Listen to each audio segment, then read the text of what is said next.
Hey, welcome back. This is my second pair of Blundstones. Really like these boots. The first pair I owned for many years, and they finally developed an issue that forced me to stop wearing them.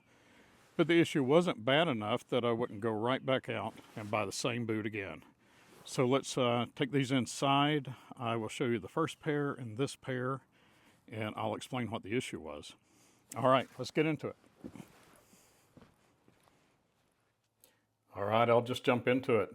These are my old Blundstone 500s, and these are my relatively new Blundstone 550s. The difference between the 500 and the 550 is that the 550s have got a leather lining where the 500s do not. They do have this little piece of leather that goes down the back. So the problem, or the issue I had was on the 500s, the elastic was starting to come unraveled, and quite significantly too. Probably in year 6, I started to notice, and this may just be normal wear and tear, but maybe I'm expecting too much. But I mean, they have a reputation of lasting for many, many, many years. And they don't. That hasn't been my experience. Not with these one pair of boots, and they are the cheaper ones. They're the 500s. These are not made in Tasmania anymore. I believe Vietnam and other places, but I think these were made in Vietnam. And I mean, it was getting really significant. And if I didn't stop it by melting this, it would have just kept going. So I would take a lighter and just barely melt that. But eventually, because it just kept unraveling, I had to keep melting it over and over again. And it creates, a little ridge there, which is not sharp or anything. It's not going to hurt anything, but it will eat up socks. And so I was going through socks at a higher rate than I usually go through socks. They would just eat, these little, where I would melt it, it's like a little saw blade. Is every step you took, it would pick at your socks.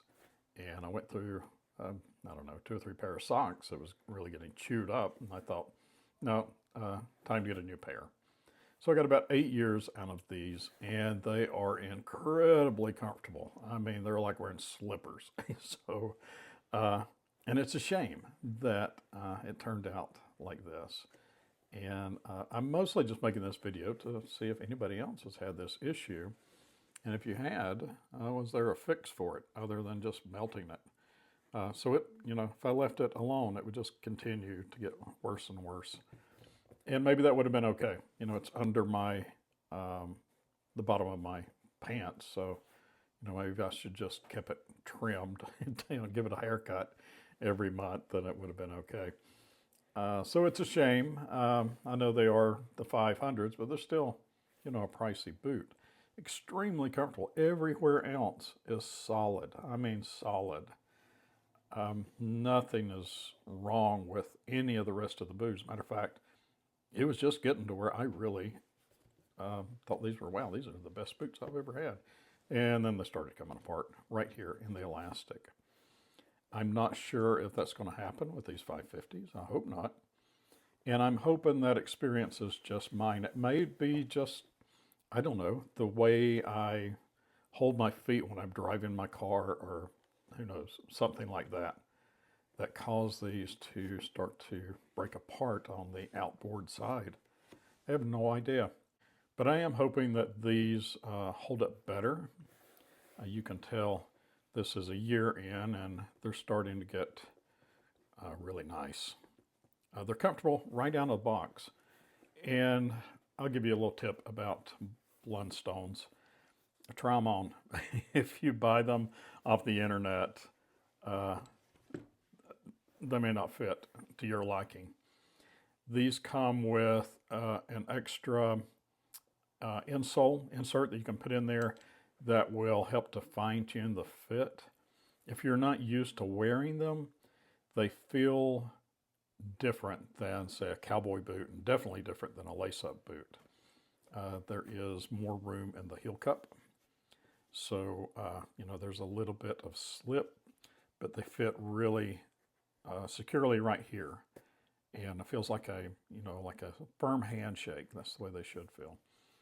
There's ample room in the toe box. So really what's holding your foot in there is right there. And they are extremely comfortable to me. They may not be to you. So find a dealer somewhere that has these and go try them before you venture to order them off the internet. I wear size 10, and these are a size 9, and these are a size 9.5, and I put the extra footbed in there and got kind of a custom fit. Hang on one second. So when I say these are a size 9 and these are a size 9.5, actually that is the Australian UK 9, but in America it's 10, so it can be confusing. So I wear 10, and I wear 10 in these, but it's the USA 10, but the box comes, and this was from an American store, you know, a little country store, and they still have this label that has the UK and Australian sizes on there, and they did highlight what the American size was on there. So be careful. Don't just look at it on the shelf and see, okay, well, this is a size 9, I wear a 9, and then walk out the door with it because it's probably an 8 if you're in America. If you're in Australia or United Kingdom, you may be okay. So just be aware of that, and especially if you're looking at maybe a used pair and you turn them over and it's got the size on there, try them on, because that 9 that is on the bottom of the shoe, that's not the American 9. That's the American 10, actually. And so I guess what I'm saying, don't buy them off the internet until you know what you're doing. Or better yet, because there is some variation when you go there and you try them on and you walk around, you know, in the store, and you got to get one that feels right to you and that's got a firm handshake right there. So you can tell these need a little polishing. I'll probably do that today, or maybe not. And these have never been polished. I put a little saddle oil on there every now and then just to keep them waterproof. Other than that, I don't really do anything to them, and they are very comfortable, very durable. I wear my Blundstones everywhere. I wear them to the office. I wear them in courtrooms, in jails and hospitals, and all the different places that my job takes me. And they kind of are a jack of all trades. You can get by, if you polish them, you get by with wearing them in a business casual setting, or out in the garden, anywhere you want to. And I think that is the appeal of Blundstones.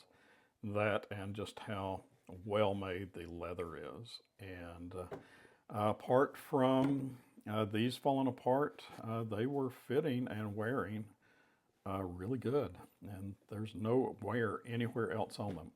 After almost daily use for 8 years, I would say I got my money's worth out of them, definitely. And I am a little bit disappointed in that, but I'm not so disappointed that I wouldn't go right out and buy another pair of Blundstones. I was just to the point where I'm either going to have to keep buying socks or just let it fray and not worry about it, or go out and buy another pair. So I went out and bought another pair. Okay, well, thanks to everyone who has subscribed lately, and I will get back onto more of my usual content, which is not very usual. I do a little bit of everything. So I hope you enjoyed this, and I hope it was helpful. And if you have any experience with Blundstones, let me know. Hey, is this something that just happens, or is it something that just happened since they moved their manufacturing to Vietnam? Or is it something that I'm just experiencing on the 500s and that probably won't experience on the 550s? Or if there's anything I can do now to kind of save this edge here. Maybe walk differently. That might be it. Maybe I just need to walk differently. All right, catch you on the next one. Bye.